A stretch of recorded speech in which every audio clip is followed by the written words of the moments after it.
Thursday morning பாப்பாவுக்கு lunch பாக்ஸ்க்கு என்ன back பண்ணேன்னு பார்க்கலாங்களா?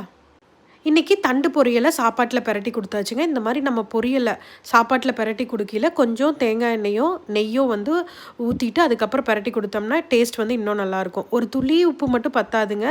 நம்ம வந்து இந்த மாதிரி சாப்பாட்டில் பெரட்டையில் அதையும் ஆட் பண்ணிவிட்டு கொஞ்சம் சாப்பாட்டுக்கு நிறைய தண்டு புடையில் வந்துட்டு வாய்க்கு கடிப்படையில் இன்னும் டேஸ்ட்டாக இருக்கும். ஸோ எல்லாத்தையும் போட்டு பெரட்டி லஞ்ச் வந்து பேக் பண்ணியாச்சு.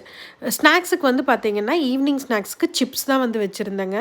அப்புறம் மார்னிங் ஸ்நாக்ஸ்க்கு வந்துட்டு ரம்புட்டான் வச்சுருந்தேன். இந்த மாதிரி வந்துட்டு சென்டரில் ஒரு கத்தியில் வந்துட்டு ஒரு கோடு மாதிரி போட்டோம்னா ஈஸியாக இருக்கும் அவங்களுக்கு உரித்து சாப்பிட்றதுக்கு.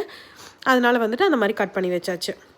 எல்லா வேலையும் முடிச்சுட்டு அவங்கள பேக் பண்ணி அனுப்பிச்சாச்சுங்க. வெளியே வந்து பார்க்கையில் ஒரே சர்ப்ரைஸ் தான். நம்மளோட அல்லி செடியில் வந்துட்டு சூப்பராக ஒரு பூ வந்து பூத்திருந்தது. இந்த லில்லி பாண்ட் வந்து எப்படி செட் பண்ணேன் அப்படிங்கிறது வந்துட்டு லாஸ்ட் வீடியோவில் நான் காமிச்சிருந்தேங்க. நீங்கள் இன்னும் அந்த வீடியோ பார்க்கலனா மறக்காமல் செக் பண்ணி பாருங்கள்.